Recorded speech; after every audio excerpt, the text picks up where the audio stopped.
Pada video kali ini saya akan menjelaskan terkait soal nomor 3 tentang pembuatan HTTP request dengan metode get dan post.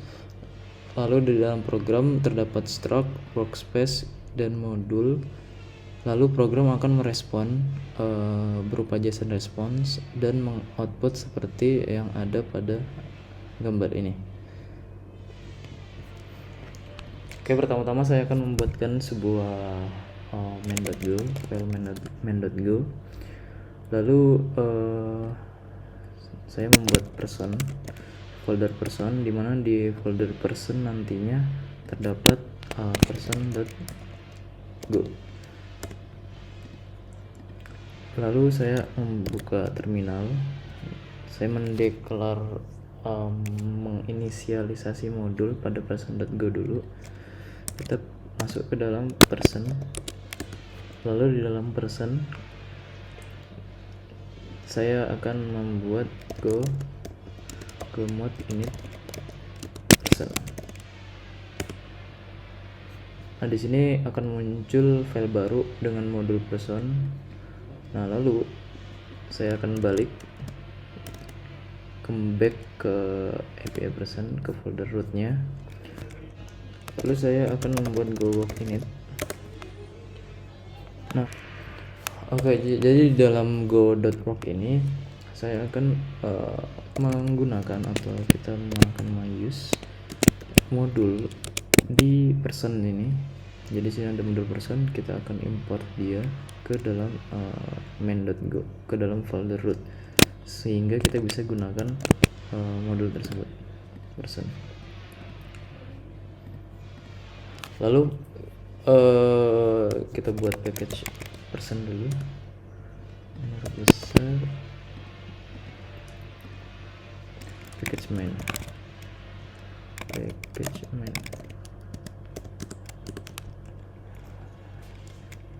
Di sini saya akan mengimport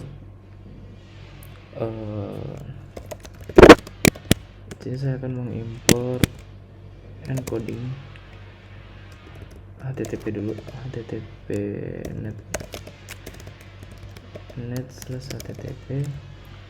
Lalu kita akan menggunakan modul person. Kemudian kita akan buat function main. Di dalam function main ini kita bisa membuat variable max. Kemudian variable max ini akan membuat sebuah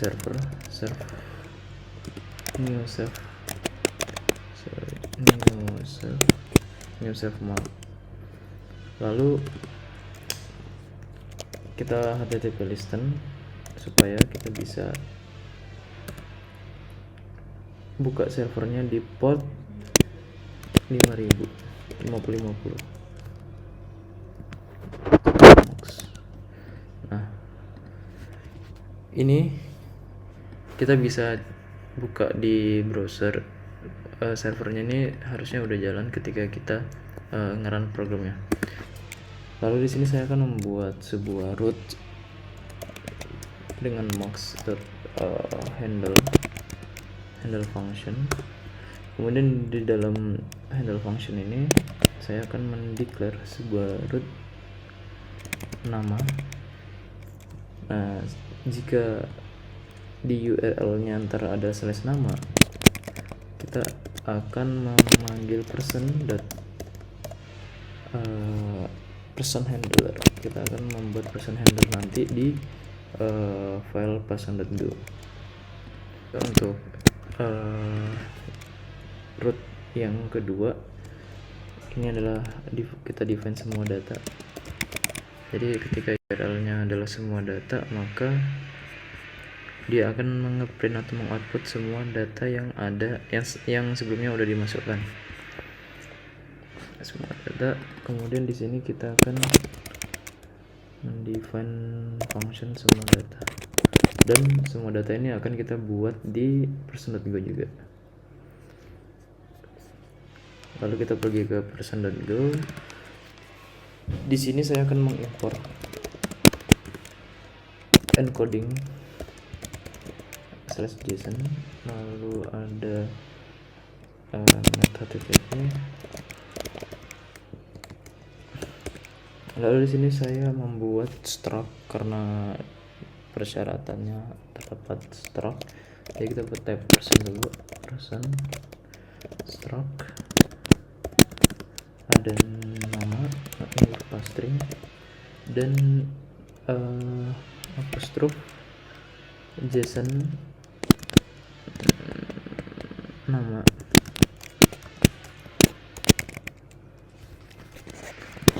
Lalu ada name berupa name di folder di respon JSON-nya nanti adalah name juga, kita samain aja. Kemudian ada alamat, di sini JSON alamat. Lalu setelah itu saya akan membuat variabel array, dimana array ini adalah fungsi dari array ini adalah untuk menyimpan data yang akan dimasukkan nantinya. Jadi kita tidak membuat database, tapi kita hanya membuat array untuk menyimpan data ketika kita mempost suatu metode. Setelah array dibuat, saya akan membuat function yang namanya person handler, dimana saya juga akan membuat function semua data.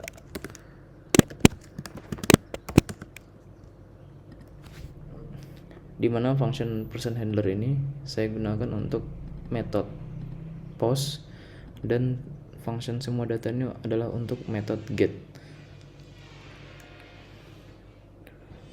Pada person handler di sini terdapat parameter atau argumen, yaitu http response writer, lalu http request. Ini sama juga akan dipakai di function semua data.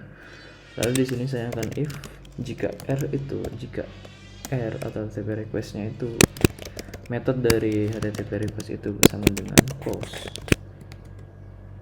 maka saya akan saya akan mengambil data yang dikirimkan dari body, misal menggunakan postman. Jadi di situ ketika user mengisi inputan nama sama dengan apa dan apa, nah itu saya akan mengambil data-data tersebut dan saya akan masukkan ke dalam person.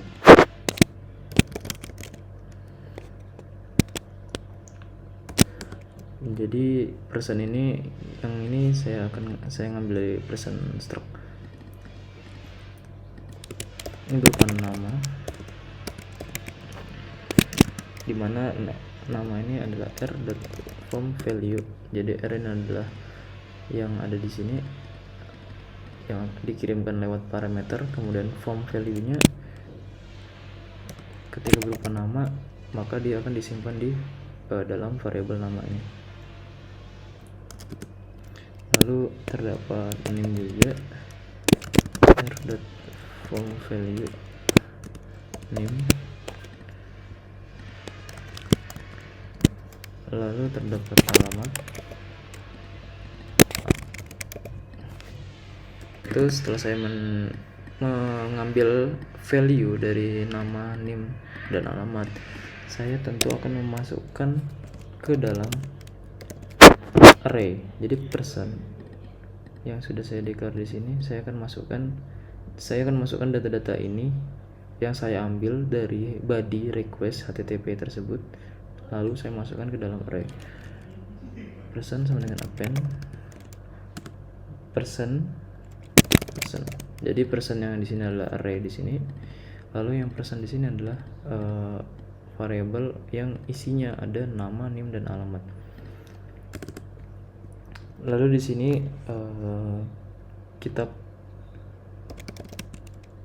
kita istilahnya parse ke JSON. Jadi person JSON,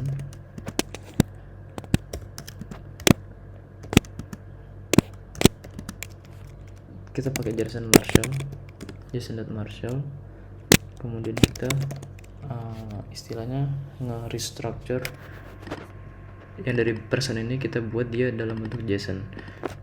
Kemudian kita buat header dulu, dimana setnya adalah content type,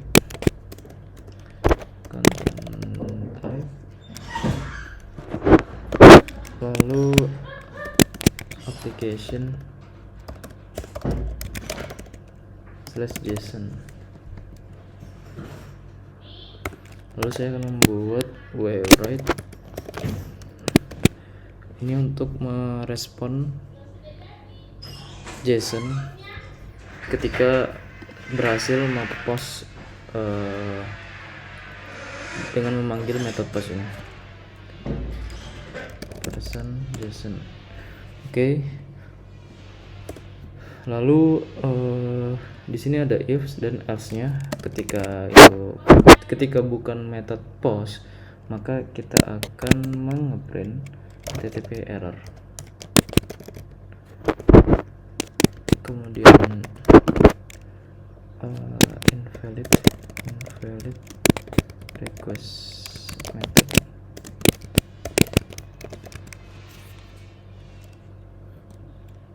HTTP status method not allowed, status method. Oke, mungkin ini untuk person handler. Lalu untuk function semua data kurang lebih sama, cuman dia untuk method get method itu sama-sama dengan get, dimana di sini saya akan membuat person JSON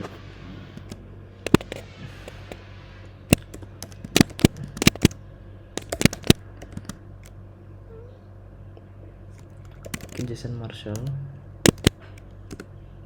Marshall, lalu saya akan mengambil variabel array person ds. Jadi dari array person ini saya akan restructure menjadi JSON. Lalu saya akan membuat headernya itu yaitu konten, ya ini sesuai sama ini, kita tinggal copy saja. Lalu write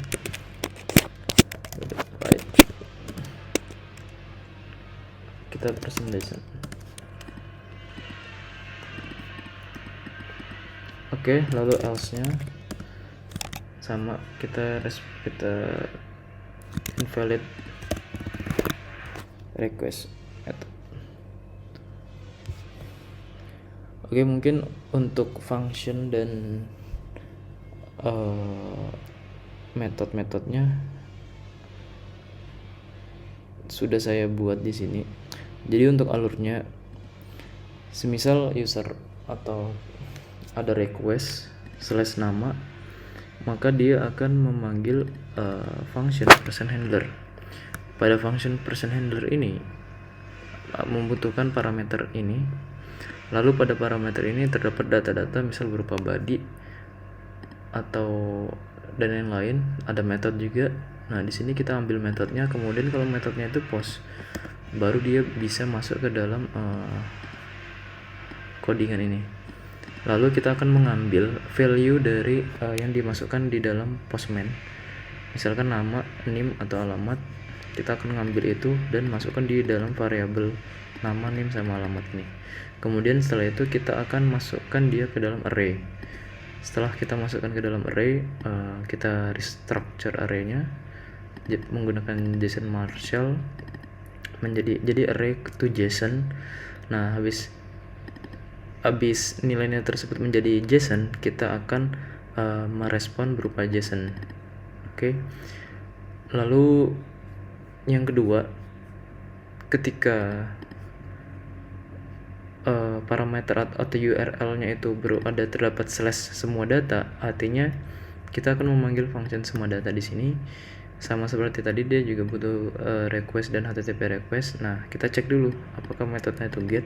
Ketika metodenya itu memang benar-benar get, maka kita akan memanggil codingan ini. Kita restructure array-nya menjadi JSON, lalu kita respon dia berupa %.json. Artinya ini langsung ke array-nya, jadi semua yang ada dalam array itu bakalan ke print di sini, ke output di sini. Oke, sekarang kita akan menjalankan program ini dengan go run main.go. Nah, ini servernya udah berjalan di port 5050 dan di sini saya udah membuat Postman dengan URL ini semua data dan satunya adalah nama /nama. Di sini saya akan mencoba get data dulu. Saya send. Nah, ini 0 gara-gara tidak ada data di dalam array person ini, masih kosong. Lalu kita coba isi, misal saya isi hadat NIM-nya 321 dan alamat Malang Kota. Kita send. Nah, di sini berhasil terkirim. Lalu kita coba get data. Nah, ini berhasil tersimpan di dalam array. Misal saya akan menambah lagi.